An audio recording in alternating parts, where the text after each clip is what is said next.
Hello and very welcome, one and all, to the week that really was with John McGurk and Sarah Ryan. It is the 12th of January, 2024. We, as ever, are recording this on Thursday night, the 11th of January, at about 8 o'clock in the evening. Sarah, how was your week? Good, yeah. Can't complain. Kids went back to school, John. And were you trousering all that money you made last week from shilling for Big Pharma on this podcast? Yeah, it's buying Chanel handbags. We had a lot of complaints. Because if you listened to this show last week, you know, Sarah and I talked for a little bit about our mutual use of a drug called Ozempic, and we got multiple queries as to whether or not we were on somebody's payroll or whether we were taking any money for doing that. And the answer definitively is no. It's literally just a drug that we're both taking, and a lot of people are interested in. And we thought, it being the first show of the year, it would be interesting enough to talk about it. But one of our commenters was quite short and to the point and said, I don't tune in to listen about your personal lives. Fair enough. I mean, fair enough, but just because it was January, and like the gas thing about it is that loads of people asked and we're annoyed and we're asking about whether we're being paid by Big Pharma, and no, we're not. But like, you know, I mean, if only. But a lot of people privately messaged me about it and said, "Oh, what is this? What do I do? How do I?" Like, people I know who have issues with their weight. So, like, I feel, from my point of view, like a lot of people listen to the podcast, and I was complaining about the fact that people aren't open about this drug, and a lot of people who need it don't know about it. So, I'm happy enough to have discussed it on the podcast, but I accept the criticism that it's a bit off the beaten track of our normal topics. But in our defense, it was also January and there was not a lot going on in the political world. Well, that all changed this week. It's been a busy week. Immigration has once again been, I suppose, the number one political topic in the country for another week. And it's been a kind of an odd week to watch, because it sort of feels to me like somebody in Gript was saying to me during the week when they were covering these various issues that it kind of feels like the government have just kind of like abandoned all pretense of kind of engaging seriously with the issues, and have now just, and I'm not teeing you up for anything here, but have now just kind of just adopted this approach of just literally shouting down the opposition. And I got a little taste of that obviously on Monday night myself. But I notice in general now that like you have politicians out there just kind of like blatantly denying things that are true. I mean, so we get lectured at misinformation all the time. We have several government politicians going on television and radio to say things like, no, people aren't coming in here without any passports. That's happening. And then we had poor Neil Richmond, who was on television with me on Monday night, being sent out to say that actually, when we changed the immigration policy in Ballinrobe from it being accommodation for male asylum seekers to being women and children, that was actually something we'd planned all along and had nothing to do with the protests. And don't anyone dare think that protests are influencing our views in any way, shape, or form. And then there was just this kind of odd doubling down, not just by him on that show, but in general all week, this kind of odd doubling down that we have to have the debate with immigration, but only on the terms that we say we are 100% right. Immigration is great, shouldn't be restricted. People need to shut up and stop listening to misinformation. Is that a fair summary? Yeah, but I think it's a fair summary of a general pervasive attitude about a number of things, like not just immigration. Immigration is obviously a hot topic at the moment, so it seems like it's mostly about immigration. But I think that exists about a lot of things.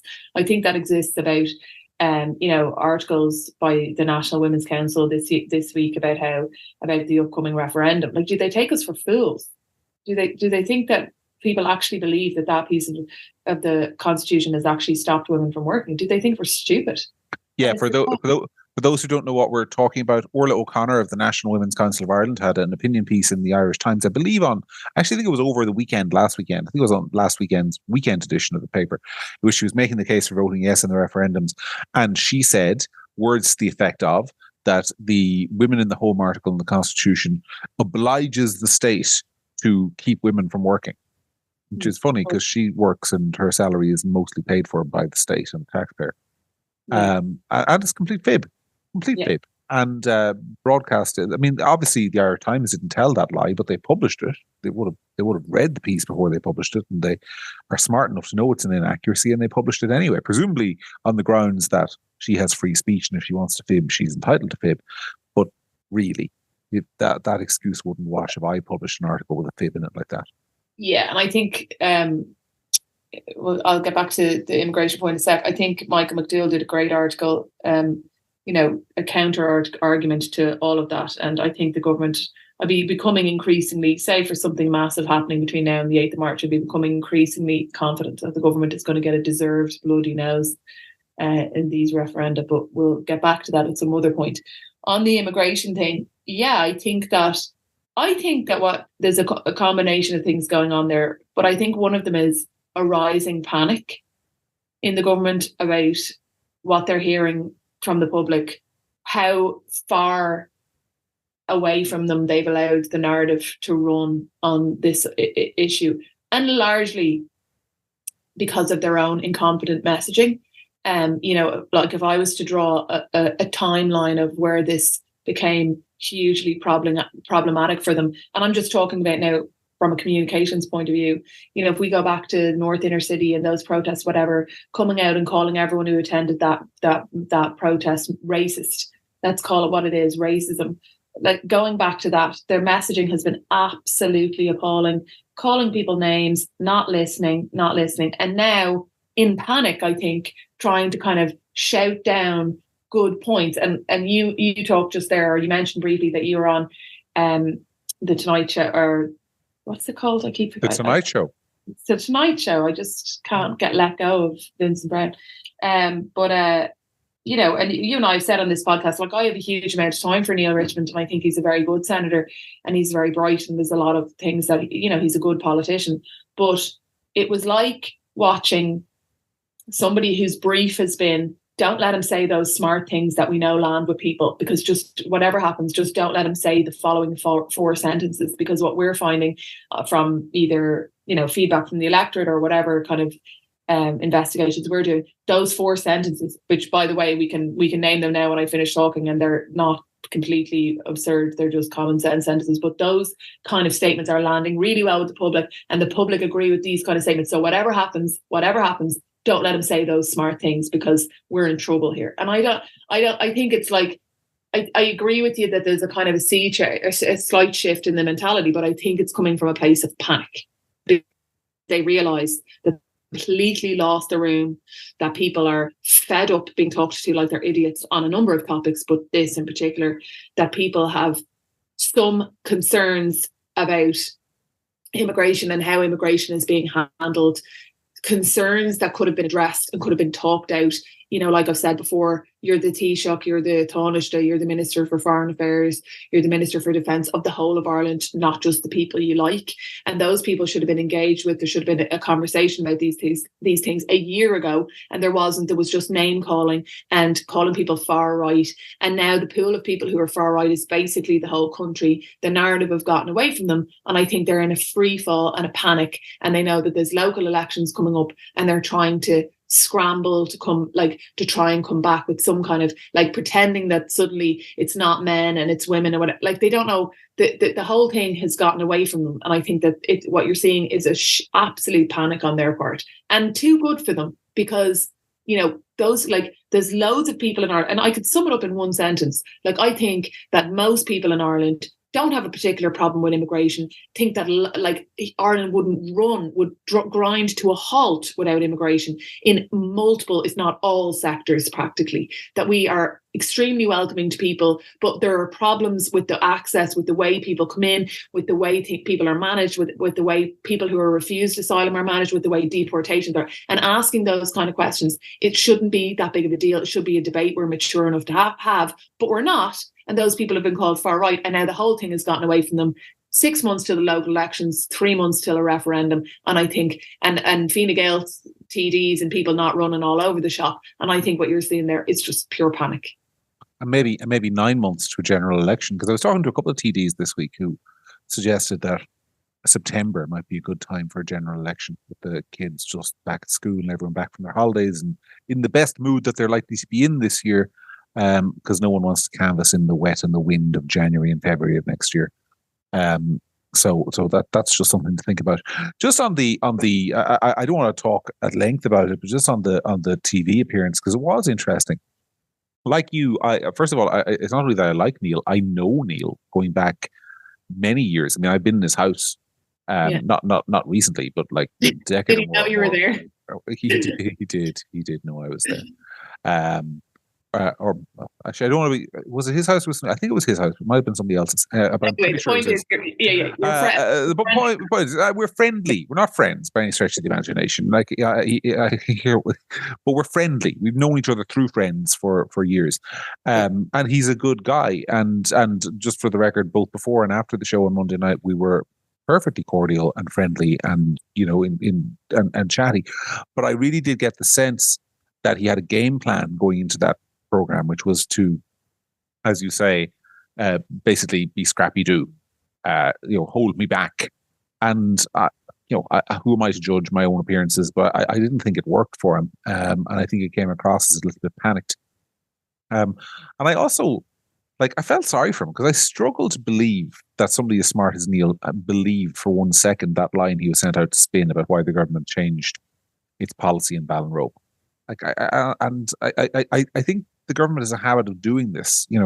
They keep talking about this communications problem. I don't know if people watched the program Monday night. It was Claire Brock kept coming back to this topic. Is it a communications issue? The government has more communications advisors than literally any other entity in the country. I mean, Facebook, Google, take the biggest private sector company you have. None of them have the kind of communications resources that the government have in terms of full-time advisors, PR firms, access to opinion polling, departmental budgets to do focus groups. They've got all the communications resources anyone could possibly hope to have in this country. That doesn't mean they're good, John. It doesn't mean they're used well, number one, but also I think fundamentally, and this is where I slightly disagree with what you were saying, is that it's not really at its core a communications problem. Because yes, all those communications mistakes that you mentioned have been made. But ultimately, this is a policy problem. Ultimately, this is a problem of we have to shunt loads of people into communities that don't want them because we've nowhere else to put them, and we're unwilling to tell them that we've no room for them. That's the ultimate problem. And I mean, there isn't really a communications problem, a strategy that solves that in the short term.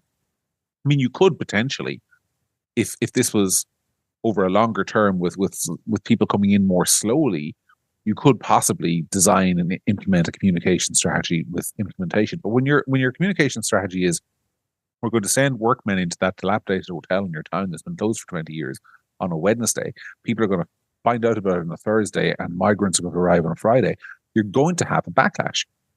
There's no communication strategy in the world that can solve that problem.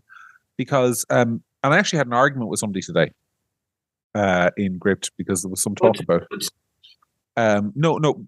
business of because this is another thing Claire Brock kept talking about on Monday night. This business of is there, and Kathy Sheridan had an article during the week in the Irish Times about how this thing about migrant men is a terrible scaremongering thing, and you're trying to suggest that men are all criminals who are coming over here to take your jobs and your women.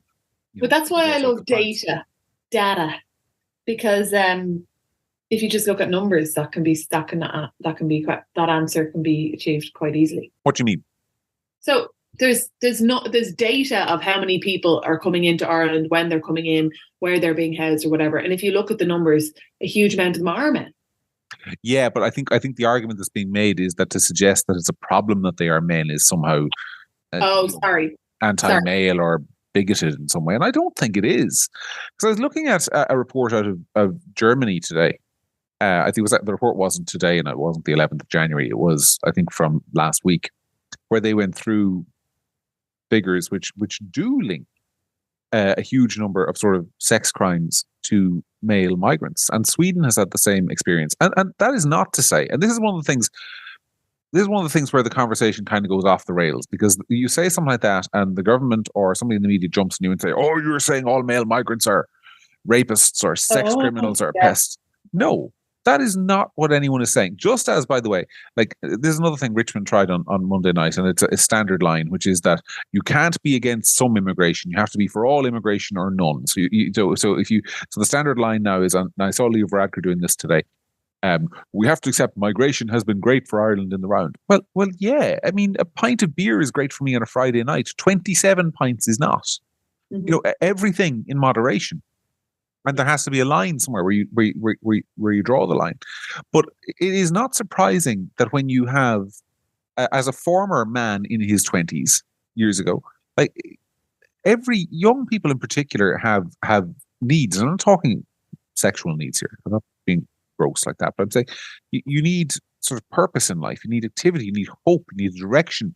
You need something to work towards. And we are taking, gangs of men from around the world and putting them in little rural villages where they have nothing to do, where they don't speak the language, where they've no social outlet, where they've no women to talk to. Bad things are going to happen. That's human nature. That's evolution. That's not implying that every man is a threat. It's implying that this strategy of putting 30 young men into a community is going to A, raise suspicions, and B, potentially cause problems. It's not an integration strategy. It's using these communities as a dumping ground, and that's why there's so much concern. And it's not racist and it's not bigoted. It's plain common sense. So you think that if you took like the same amount of young Irish men at one point and put them in the middle of nowhere in, I don't know. Yes is the answer to your question. Yeah. Yeah, I do. It's not a race thing. It's a male thing. It's more than a male thing. It's a human thing. Like you can't expect young men to sit and do nothing while people give them a stipend amount of money every week, and not look to better themselves and improve themselves. These people are coming here looking for a better life. That means that if they can't achieve that legitimately, some portion of them will seek to achieve it illegitimately. There's a reason the Italian mafia became a thing in New York, right? There's a reason why. There's a reason why criminal gangs tend to disproportionately attract migrant people, and that is because they don't have the same opportunities that native-born people have. This is basic sociology. It's not racism. I mean, they're some of the biggest gangsters talk about the Irish people going to the US. Some of the biggest organized criminal gangs in the US have had very senior Irish leadership in it for that reason. And there's no reason to expect that it would be different when people come here from other countries. Gangs of New York, as I recall. Yeah, and then there was also the guy up in Boston whose name I can't remember, but he was like a major. It's like yeah, there was a movie about him as well. There was. Matt Damon was in it, as I recall. Yeah, I can't think of his name, but some people. There was a few. There was actually a good few because remember there was the guy they couldn't kill. They kept trying to kill him, and he kept surviving.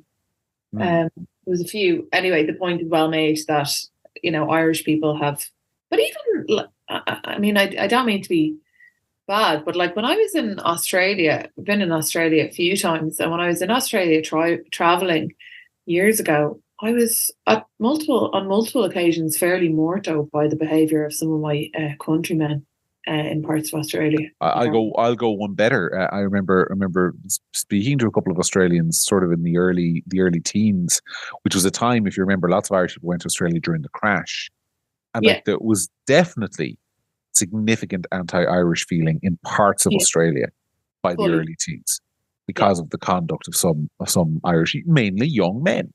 Yeah. This is not.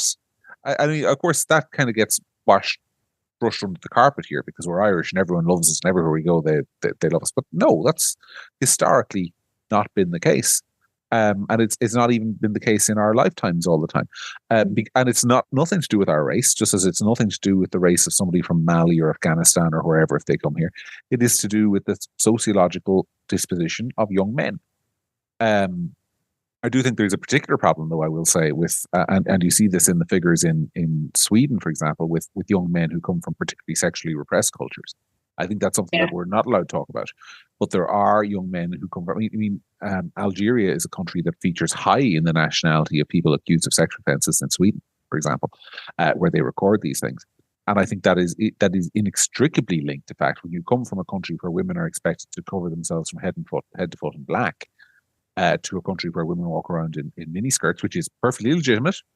Yeah. There's a certain degree of social adjustment there that doesn't always take place. And we're not. But let's have our NGOs spend money on pushing for consent classes for people in college. Yeah. But never ever mention anything about like any part of integration into Irish society requiring some kind of cultural acknowledgement of the cultural differences when it comes to women. Because that would be, racist. It would, but this is the conversation that we're very queasy about having, and as a result, I think we get. Oh, I'm like, even when we're talking about it now, I can feel the comments.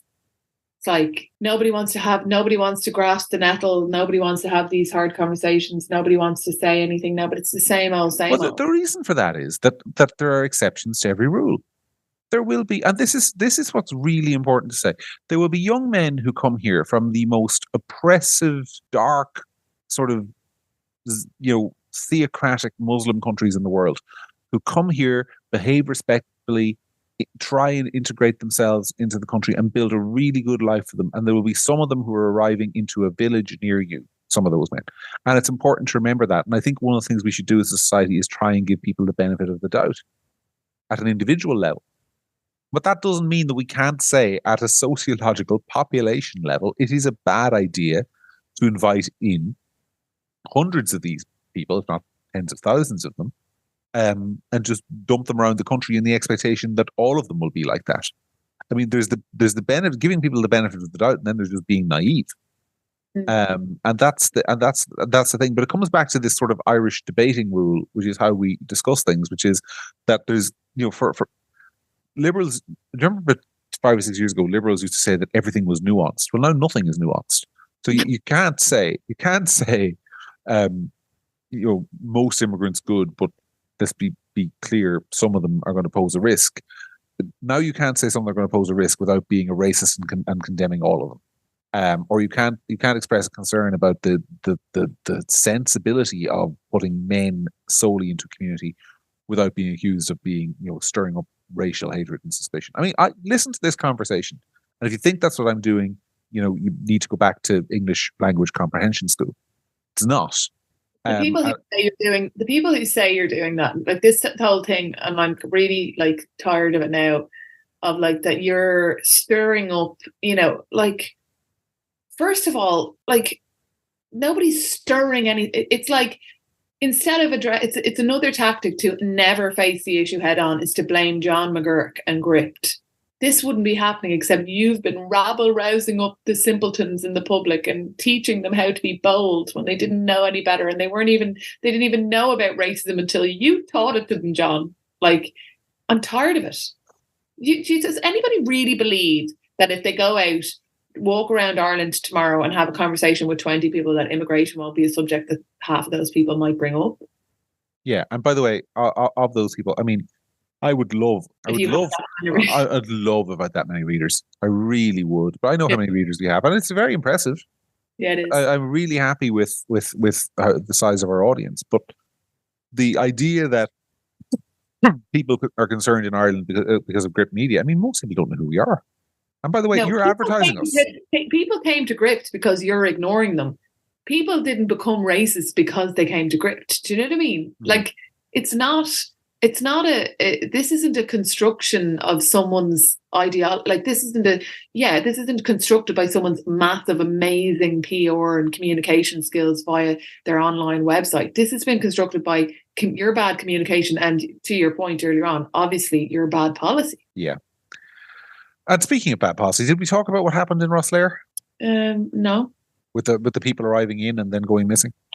No, we did not. Yeah, because that happened today. I mean, obviously on Wednesday of this week, we had the frankly horrifying situation of 14 people, or was it 18? 14 people, including 2 children, showing up in a refrigerator truck in Rosslare. They were ringing the police in England because they were running out of air. Yes. And I think knocked a hole in the side of the refrigerator truck to try and let some air into the thing. Which is just like one of the, I have certain things that just nightmare, and that's a nightmare scenario, horrific. Suffocating in a thing, it's just grim.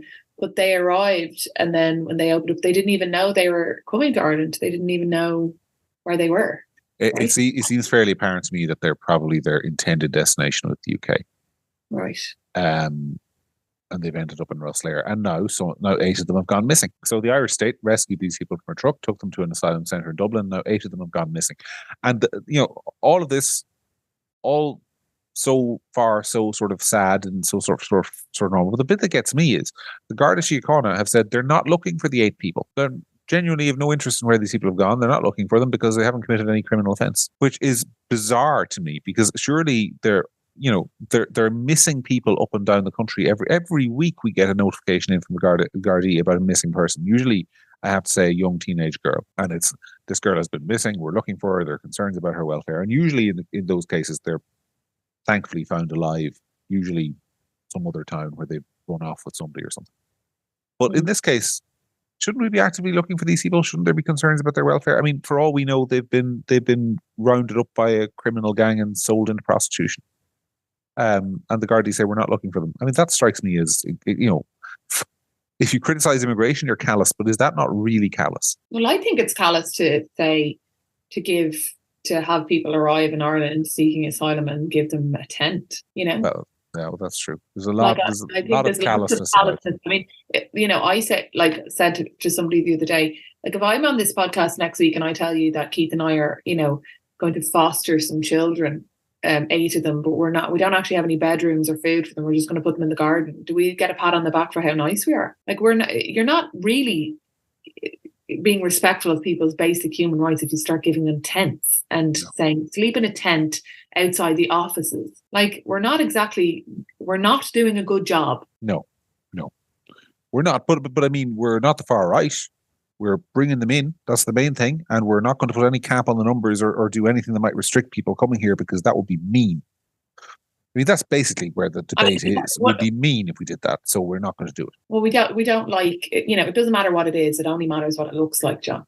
And what it looks like is that we're great and wonderful and fulfilling all of our, so-called legal obligations. And, we're doing everything that we're the best boy in the class and we're doing everything we're supposed to be. But the reality on the ground is it's not the case. The funny thing about those legal obligations is that it's the least interrogated. I knew you were going to bite. Yeah, it's the least interrogated claim that made by. In fairness, maybe we haven't been strong enough on this either. But Denmark exercised an opt-out on this, not because the people of Denmark are cruel Scandinavian Viking monsters who hate migrants. In fact, they have a very large migrant population. But because they said, look, we just can't cope with that number of people, so we're exercising an opt-out. An opt-out, by the way, which Ireland also possesses. But we couldn't possibly be like the Danes, which, by the way, Denmark has a left-wing government. It's not even governed by like lunatics like me. It's got a left-wing social democrat government that just says no, this isn't worth the pain and the social incohesion it would cause. Therefore, no, we will take as many people as we can take and no more than that. So the legal obligations line really doesn't wash because we could do the same thing that Denmark's doing, but we're not going to do that because it's funny when I said this to Neil Richmond, albeit about Poland and Hungary, to other countries, he then immediately flipped legal obligations into moral obligations, which tells you that it's not really about legal obligations at all. It's about this kind of savior complex that the government seems to have. I know, and moral obligations seem to go by the wayside when it comes to other issues. You have a moral obligation not to have kids waiting 5 years in operations for scoliosis. Or we reported a story last week about a father who, this is actually relevant to your husband, not his fault, of course, but he will know about this. A father who brought his kid to the dentist and was told that the kid would need orthodontic work, and couldn't afford to go private. Was told he'd have to get it on the state. Kid is 13. He needs corrective orthodontic work, and 5 years is what he's going to have to wait. I mean, that's astonishing. And then he's not a kid anymore. If I know anything, I'm not a dental expert by any stretch of the imagination, but I would imagine that if you wait 5 years at that age for orthodontic work, it probably becomes a lot more serious as you get older. I mean, I suppose, I don't know. I'm not a dentist, even though sometimes I feel like just via osmosis, I'm part dentist. I'm not a dentist. But also I'd imagine that kid rocks up when he finally gets the letter and someone says, oh, you're 18 now. No, you're not. Good luck. So moral obligations, I mean, I could list off the things that I would think the government has a moral obligation to do. But so it's moral obligation is a very handy, like, trump card when it suits. but there's moral obligations to, people all over Ireland who are exactly like you say, within the health service, within housing, within lots of things. But that doesn't seem to apply in those cases. So moral obligation is when it suits you. What really drives me batty with this government, and it's not just on immigration, but immigration is a good example of it, is how good they are at doing the easy part. It is easy to sit there and say we have moral obligations. In fact, it is also easy to take 15,000 people into the country this year. What's really hard is to integrate them and accommodate them and do so in a way that gets the population to accept your policy. They have no interest in doing that. When it comes to health, it's really easy to say we're going to spend 24 billion this year. We're going to increase this. We're going to increase that. It's really hard to actually deliver results and get down into the granular details of what's causing the logjam of the health service and fix them. They have no interest in doing that. If saying things was an Olympic sport, this government will win gold medals. They say all the right things all the time, and then I don't know whether it's a lack of skill or a lack of interest in actually following through and doing things. The only policies they ever enact are the ones that are remarkably easy, like free contraception. That's easy. People are getting contraception anyway. Just take the price off it. Medical cards for kids. That's easy. Just it's just fill in this application form, get your medical card. But the actual big reforms, they're crap at. Big infrastructure projects. I mean, building the children's hospital, building the Metro North. Anything that's a little bit difficult or a little bit complicated. I mean, you might as well be calling in the Unvetted. Heard about the children's hospital in ages. Probably another 50 billion. This is it. But you might as well be calling in Bob the Builder to do this stuff. Yeah.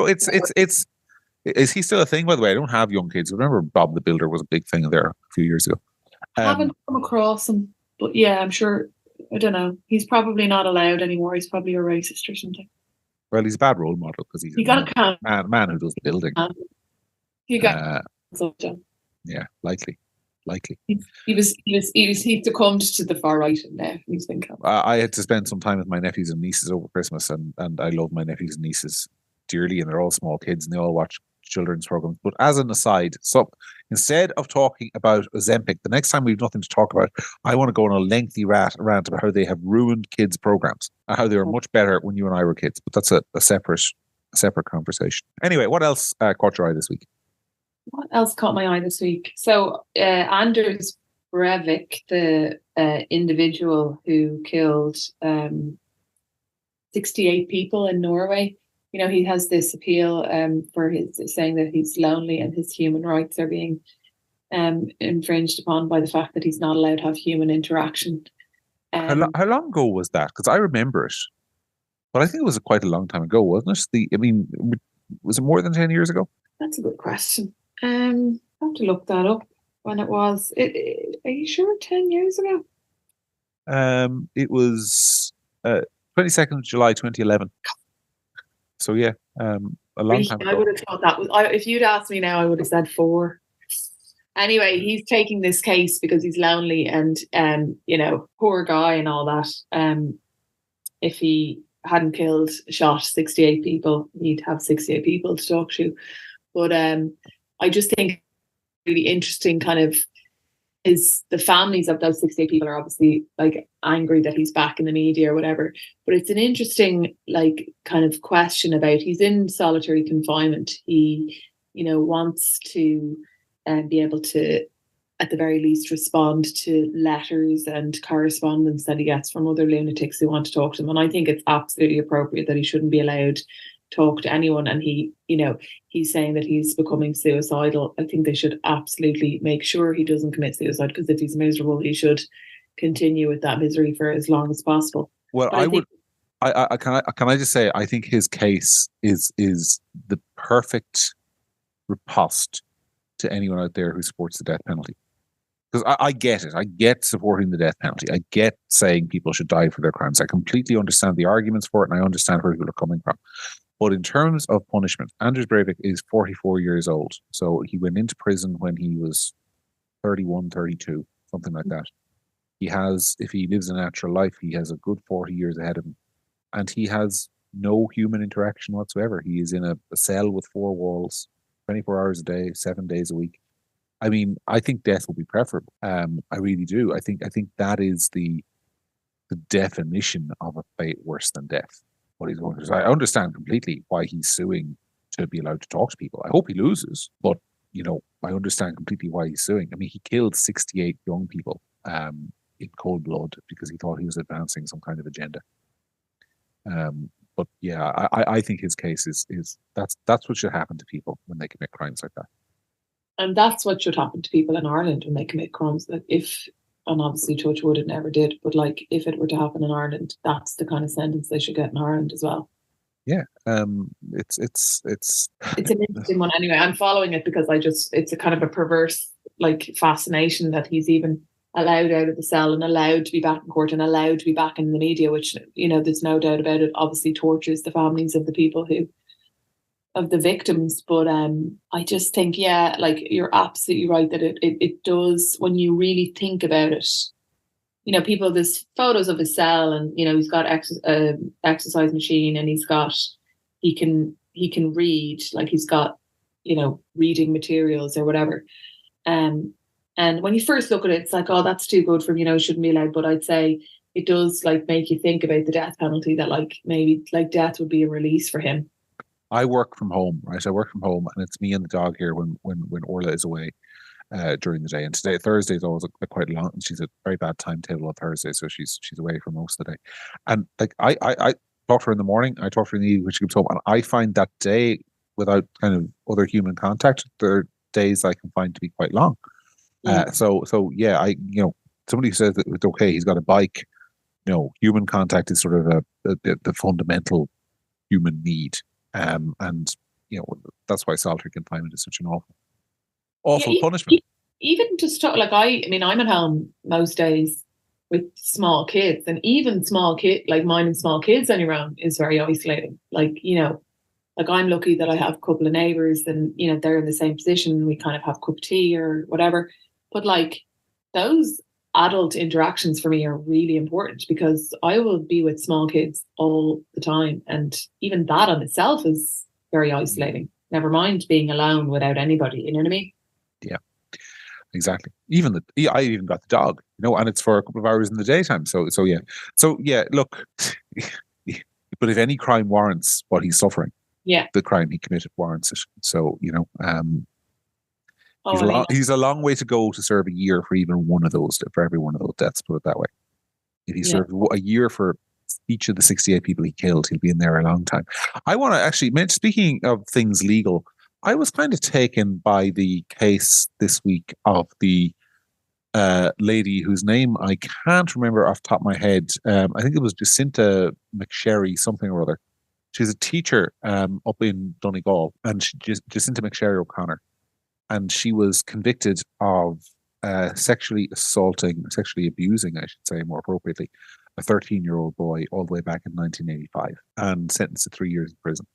And I have a piece coming out about this tomorrow, which might ruffle some feathers, but I really do think, and I'm talking to you as somebody who's got law degrees and all the rest of it, I would be concerned about the justice system on foot of that case. The background to it, Sarah, if you don't know, was basically, the complainant came forward in his 50s. He said, when I was 13, this woman sexually assaulted me. She was giving me grinds. She was a friend of our family. She came on holidays with us, and basically she performed oral sex on me and so on and so forth. And it haunted me.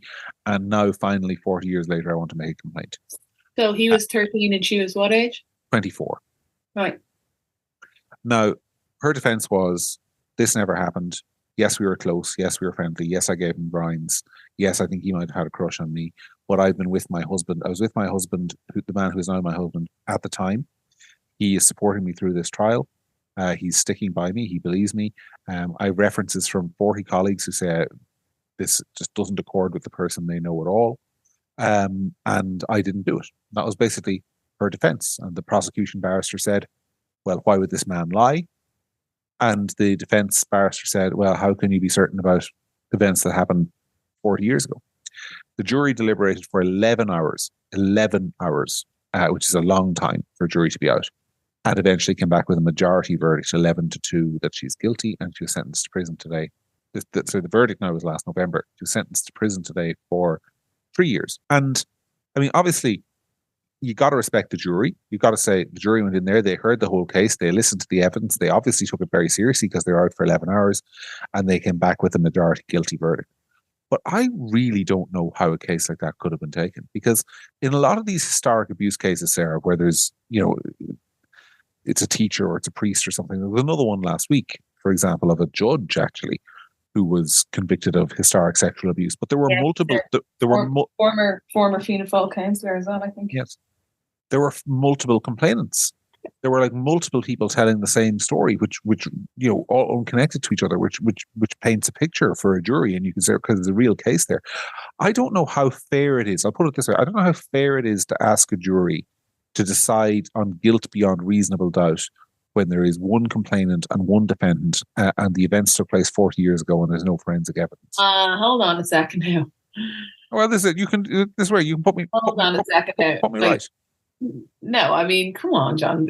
Part of the reason I would challenge you there and say that some of the reason on that is in a sort of a, as the cool kids say these days, unconscious bias you have about the fact that he's a male and she's female, and possibly. And he's the victim and she's the perpetrator. Possibly. And I feel when you're talking, like I'm immediately kind of, thinking, God, this is very, but at the same time, we've had cases in Ireland where, like, just swap those genders around and say that a woman comes forward and says, when I was 13, I had this teacher or this or whatever, this is what happened. You wouldn't think about it the same way. I thought you might. 40 people coming forward and saying this person is of good character or whatever would be considered a bad thing. Do you not remember there was a case in Ireland? Oh, I do. A character reference for a man, and now I think he got off, but everyone said it was an absolute disgrace that people were giving character because blah blah blah. There's been multiple cases, so I think some of that there now is your inherent bias about the fact that it's a male versus female, a male victim. But the problem is as well is that. Can I just say something, because I want to make this absolutely clear in case I get in trouble. I'm not disbelieving the male victim at all, and I'm happy that he's gotten justice, and I accept the verdict of the jury. That is so. That's not what I'm not here saying. This woman is innocent. I'm not saying that.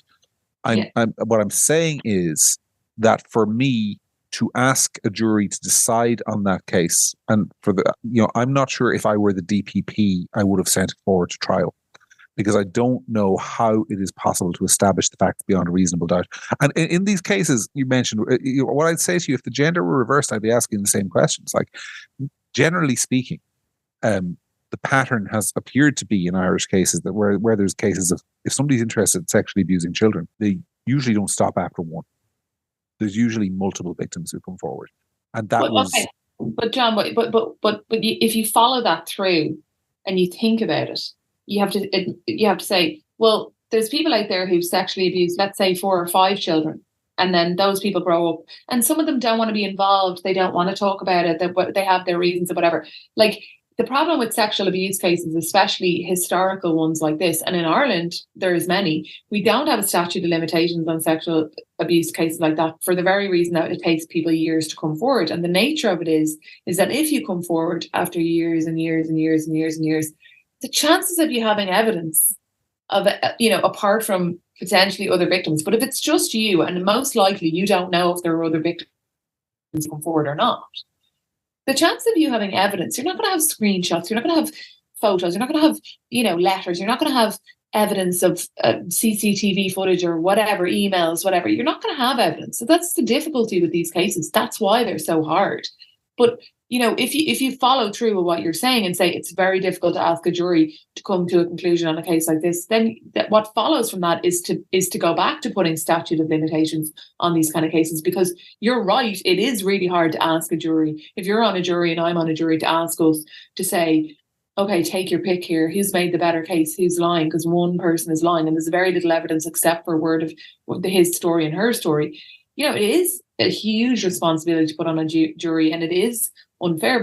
But the alternative to that is to introduce statute of limitations on sexual abuse cases, because by their nature they don't have evidence. But I'm going to say something unpopular here. I'm not sure that isn't what we should do. And that is not taking a pro-sexual abuse point of view. That is saying, I mean, there's this saying in the laws, justice delayed is justice denied, right? Mm-hmm. But that has to therefore follow that that is as true of people accused of crimes as it is for people who are victims of them. It has to be, because in a court in this country, you're innocent until proven guilty, and that's really important. Proven. If, for example, I was to say that the parish priest in my parish abused me in 1987, and I'm only coming forward about it now in my 40s. No, obviously didn't happen. Hypothetical example. Yeah. Like, that is, like, what's my evidence for that except my word against that? And is he going to get a fair trial if he's and I'm using the example of a Catholic priest because I'm not sure he would get a fair trial in that situation. Like, I appreciate there are sensitivities and people don't want to come forward and all the rest of it, but that case, just looking at it, made me think: is our justice system tilted unfairly against people who are accused in these situations? Because I think it might be. But you're also making an assumption that somebody has sat on information and been thinking about it for that entire time, and there's been work done on this, and by people in psychology profession and others who are able to demonstrate that memory and understanding and acceptance of the fact that you were sexually abused isn't linear. It's not always there. It can come to you in adulthood. You can realize that you can have thought that you're in a consensual relationship, or repackage the story in your brain. I mean, the brain does all kinds of funny things about these kind of matters. And so the reason for no statute of limitations is because, in the same way as, if you find out that if you had your appendix out and when you were 12 and you find out from a scan today at 39 that actually they took one of your kidneys as well and sold it, well, the clock only starts ticking on your claim for that today, if you know what I mean. Okay, obviously taking one of your kidneys is a criminal act, but you know what I'm trying to say. But there's actually a really good movie about this called, which HBO made back in 2018, called The Tale. Laura Dern, who people might know from, I know her from Jurassic Park, other people might know her from other things, was in it, and it's about a woman actually who's about our age in the movie. She's in her 40s, who thinks back and recalls, so slowly comes to terms with the fact that she was abused as a kid. So yeah, I do take that point. It's just that case, it really did get me thinking about these issues, because I do think, for all that everything that you're saying is true, there is to me a risk out there of miscarriages of justice when it's one person's word against another. And I will go off and read a bit more about that case, because I'd love to know. I mean, you're like, why would he make this up now is a very good question. Well, that is what the prosecution counsel said, and that I think is probably what swayed the jury. And in fairness, I should mention that there was also evidence given that he had told somebody else about it when he was 19. So, and I think Judge Elma Sheehan, who was sitting in charge of the case, she said, "Look, she said to the jury, this demonstrates that he's consistent. He's told the same story twice, 30 years apart, and you have to give that weight." And the jury obviously did give it weight. But yeah, I still think the jury were placed in a very difficult position there, because I when I read the court's website, the court says that if there is an alternative explanation for the facts, then the jury has to give the benefit of the doubt to the accused person, and I'm not sure that is always happening in these cases. Anyway, now I've really set myself up to be shot for saying stuff like that. Well, no, I think it's. Like, I think that people who are the victims deserve their day in court and deserve to, sit in front of the person who's wronged them and accuse them and make that case. But I also think that people who are accused deserve proper, to be properly heard and properly enabled to bring about their own defense, and that has to be fair. And I think that your point is well made, that that's very difficult to do if couple of decades have elapsed. It's a couple of decades, like, and in a situation, I'm not talking about this case, but in a hypothetical situation where you're innocent, like, and someone saying you did something and you didn't do that, but you don't remember dates or times or anything else. Do you know what I mean? A lawyer said to me recently on this topic, and this might have been why I was thinking about it, because we were talking about rape conviction rates, and he was saying that it's actually easier to get a conviction for historic sexual abuse than it is to get, not in every case, obviously, but in a lot of cases, that is to get a conviction for rape that happened last year in a court.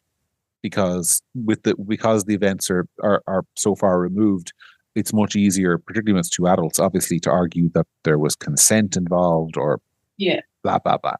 I do think I've actually, for all that I'm a law and order guy, I'm a hang 'em and flog 'em guy, I'm also a huge believer in the rights of the accused, because like ultimately, if you're being sent to prison, that is, and Anders Breivik bears this out. This is the state with the power to make your life hell, to ruin you. This woman, and if she's guilty, it's entirely justified, has lost her reputation, has lost her job, has lost everything. The state has immense power to ruin your life. I think when it is you in that room with the state accusing you and saying this person committed a crime, we want to take away their liberty and their freedom and their life and their reputation, you should have every chance and every benefit of the doubt. I think that's absolutely vital to any working justice system. And I would sooner have 10 guilty people walk out of court than one innocent person go to jail. That's where I come from on criminal justice, for all that I believe in law and order. So yeah, that this sort of stuff does bother me. And it reminds me back, I wrote a piece last year about, there was another case of a guy, I won't name him, but he was convicted. Do you remember the case of the journalist who was accused of, who basically sexually assaulting somebody because they had gone back to his house, they had engaged in sort of adult activities, and then in the middle of the night he had woken her up and sought to instigate some more adult activities, and she didn't like this, and he got sentenced to prison for sexual assault. Mm-hmm. Like, and I think there are issues with how we tilted the prosecution of these crimes in a particular way, that is risking sending innocent people to prison. Not saying it did in this case or even in the case last year, but risking doing that. Yeah. Anyway, on that bright note, I tell you what else caught my eye this week. I'm going to lighten the conversation up. I've become addicted to this UK BBC TV program called The Traitors. Have you seen it? No, because you told me to watch Wild Horses or whatever it's called. What's it called? The one about the spies. Oh, Slow Horses. Slow Horses. So I've started watching that. And are you enjoying it?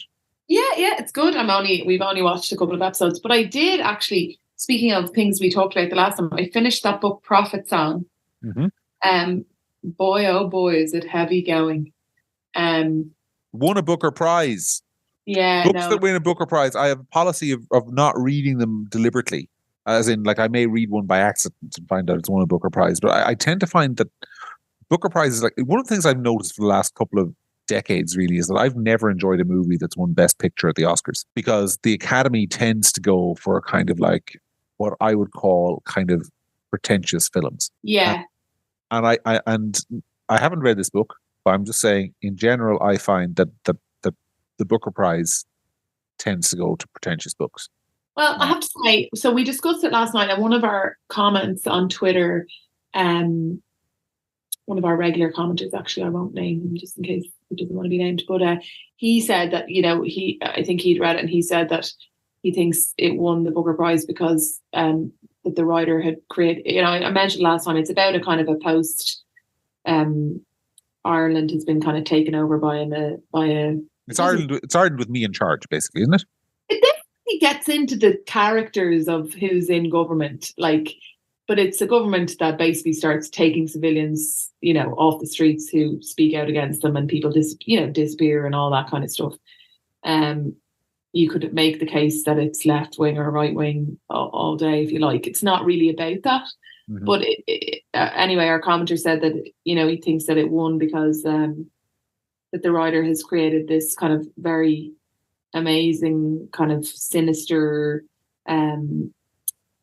feeling of ominous feeling kind of created through the book, and as I went through it, because when I started it off I thought it was a little bit kind of like plastic bag flows in the wind and it looks like a swan or whatever. And like American Beauty. I think that won Best Movie.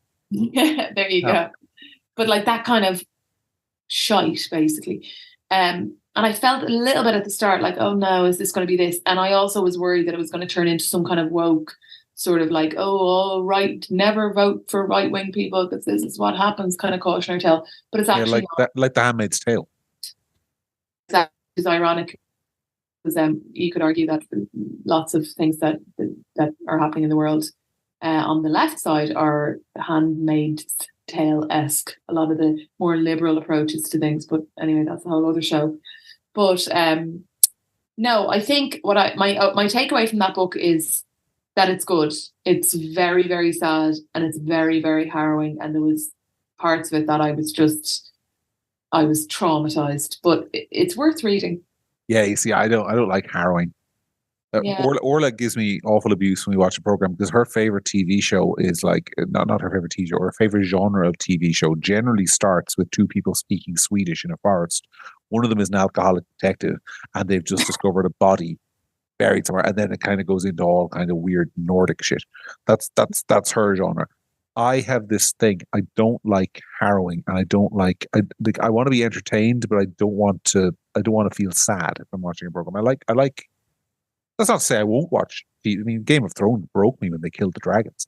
But that's not to say I won't watch programs that make me sad. But I don't like shows that set out to make me feel that way. Yeah. I mean, I think if I'd known, and I don't want to give anything away because people might be reading it.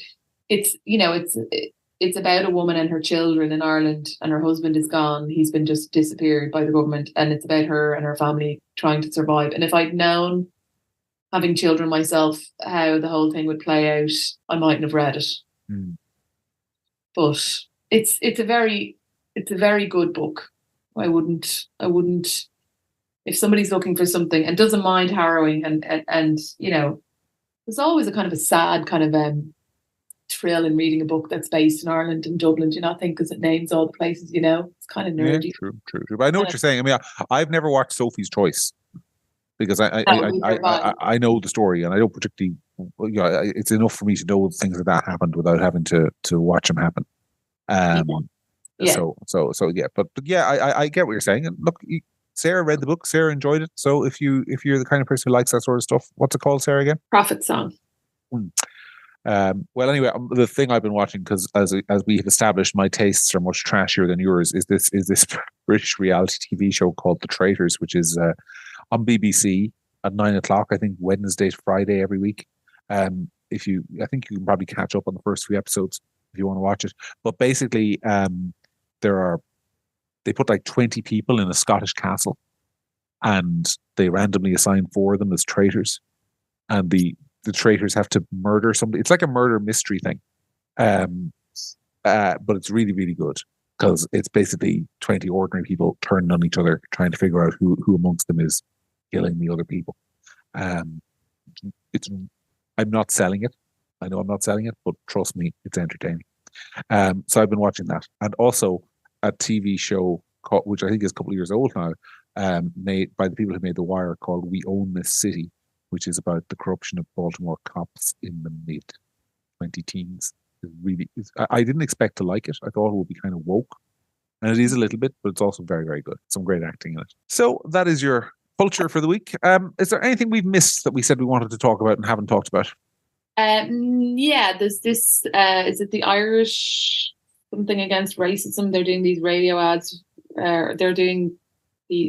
were on the radio saying that not ads, that they're compiling dossiers of people whose tweets they find problematic for hateful conduct, which is fascinating. Speaking of, the government, Big Brother watching you and taking you off the street for saying the wrong thing, and they're saying that they'll hand them over to the Gardaí and to see if you're interesting data protection concerns there. Yeah.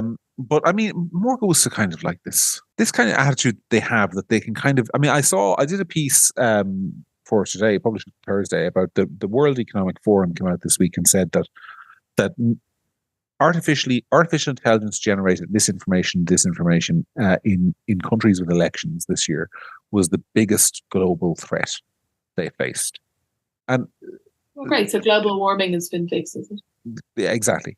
So it's AI generated misinformation and disinformation, and it just strikes me it's in the same family of nonsense. I mean, these people are obsessed with the idea that they can just basically regulate opposition out of existence. You can police ideas you don't agree with. You can censor them. You can, and I mean, it's so tiresome, but it's also so futile because it just won't work. There are, if people disagree with you, they will continue to disagree with you, whether they can say that via an anonymous account on Twitter or whether they can't. And if you lock them up for it, more people will start seeing you as tyrannical. If you start regulating people's space, no government or regime in history that has ever gone down that road has survived it in the long term. None. But also, except maybe North Korea, and they've had to take it to an utterly extreme degree. And it's going well. But also, it's not just the the fact that it won't work, and which is all fine. But it's fascinating to me the arrogance of that we live in an environment where a group of people like that can be so arrogant as to feel that they can, and confident to say that in public without being, as they should, eviscerated for saying that. Like the way Roderick O'Gorman said that, NGOs that come out against the referendum, will have to explain themselves, basically. Again, the arrogance, but how has Ireland changed so much in the last even 5 years that a minister like Roderick O'Gorman would have the confidence and feel like that it was okay, and that there would be no repercussions for him making a veiled, what I consider to be, in my opinion, a veiled threat like that. That would have been a sackable offence 10 years ago, if you ask me. I didn't think it was particularly veiled, but there you go. Yeah. I mean, 10 years ago, John, 10 years ago, name a referendum that happened 10 years ago. The Shannon, right? The Shannon referendum happened about 10 years ago. I think actually to the year. Now, imagine the government were they all voting for a yes vote to retain the Shannon. Now, yes. Imagine in that environment, one of the ministers in that government had come out and said, any NGO in the state that wants to abolish the Shannon will have to explain themselves. There would have been absolute uproar. But now, today, it's fine. Yeah, well, there's been this is the fundamental thing about our time that we live in is that 2016 changed everything. And it has now become utterly acceptable. I mean, in mainstream, moderate, sort of liberal opinion. And I say moderate for a reason, because this is why it's shifted. It's not, I mean, people like Roderick O'Gorman were always like this. But I mean amongst the people who are political correspondents for the Irish Times and people who kind of like, who are commentators on News Talk and Today FM and so on. 2016, Brexit and Trump shook them up so much that they resolved that would never happen again, and it is acceptable to do whatever is necessary to ensure that kind of thing never happens again. And if that means strong-arming a few NGOs, so be it. If that means, introducing laws to regulate speech, so be it. If that means, putting pressure on social media companies to censor what people can say and what's promoted, so be it, because it's all in a good cause. Once you convince yourself that you're doing stuff in a good cause, you can justify almost anything, which is also the story of every tyranny in history. But I think that's what it is. I think that, I think that, if a story had come, what would have happened before is a story would have come out where some whistleblower would have said that the minister put pressure on them to do this or do that, and they were all very scared. Yeah. And that minister would be fired, 100%. And now he doesn't have to strong arm anybody or send any scary emails or anything. You just say it in the media and scare them all that way, and it doesn't save some time because they can all hear it via the media. It's fascinating to me. I mean, I think that there will be. I really don't think I'm being dramatic when I say that. I think in the future there will be like studies, or people will write theses. Is that the plural of thesis? Theses. Theses on this period in Irish history with and the interaction between the media, politics, and public mood. I think people will write about this in the future, and because it has changed so fast, and there is just this unbelievable arrogance there that another group, the Irish, whatever it is, against racism, which I presume are a government funded agency, can come out and say that they're going to start compiling dossiers on people's tweets. Mm. I mean, okay, why not their photos and names and addresses? Well, like, but you know what I mean? Like, think about it. Like, put yourself back into 10 years ago and say, John, 10 years from now, there's going to be state-funded organisations coming out talking about how they're going to start making dossiers of people whose tweets they find problematic. Well, by the way, not to be confused with tweets that might be illegal, or there might be a legal case. No, just things they find problematic. It's fascinating. Sure, look, I'm always glad when more people read my tweets.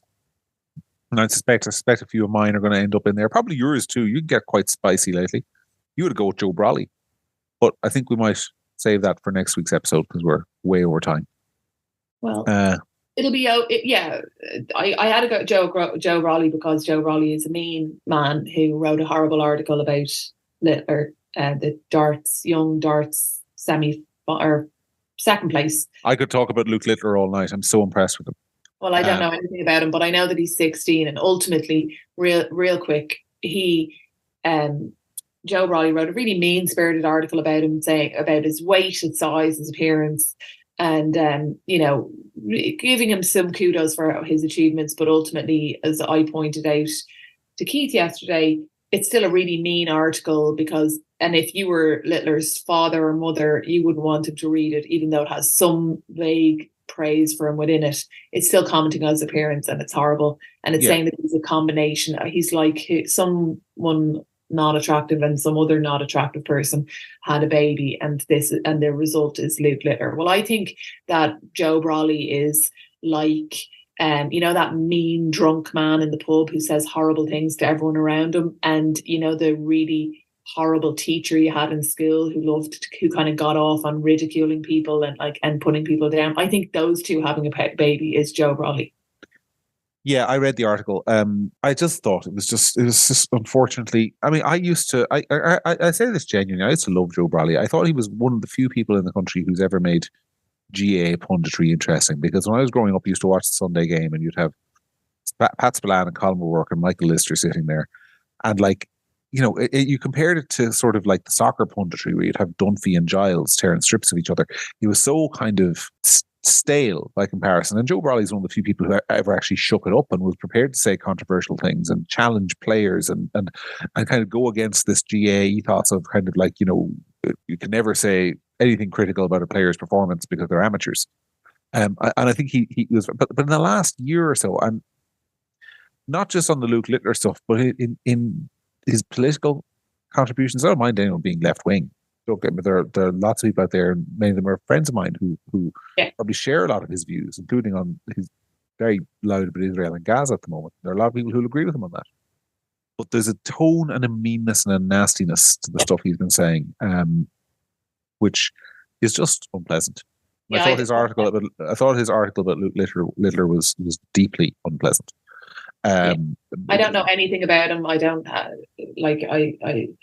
The most impressive thing about him is not the fact that he's really good at darts, although he's really good at darts. I mean, because his darts sport is just it's a phenomenal talent, and he has it, and he's really, really good. The most impressive thing about him is his maturity for his age. And people who've watched him will know what I'm talking about, and people who haven't won't. So there's no need to explain it. But this is a guy who is 16, but he not only could he physically pass for 30, but in terms of emotional maturity and level-headedness, the guy could pass for 30 years of age. And I think his parents, whoever they are, did an amazing job. But he is 16, and he's just come second in a big tournament. He's obviously become famous very fast, and he's somebody's son.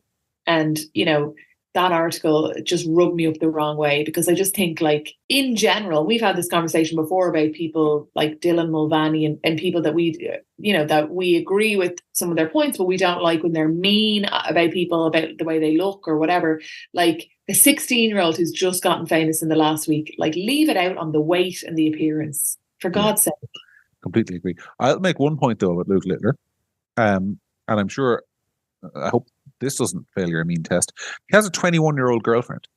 Earlier on, you said to me about me taking a particular view on matters because the genders were reversed. And I'd just say to you, if the genders were reversed there'd be a lot more chat about that than there is at the moment. Oh, I think the opposite. I think that's bizarre, fascinating that he has a 21-year-old girlfriend, because I can't imagine being 21 and being interested in a 16-year-old boy. But maybe, as you say, he's extremely mature, but yeah, that is unusual, right?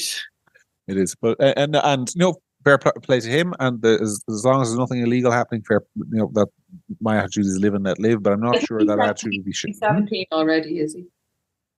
I don't know. I think he turned 17 in the last week or something. Anyway, we've gone over for about an hour and 10 minutes. If you've stuck with us for the whole conversation, thank you very much. We'll take it as a compliment.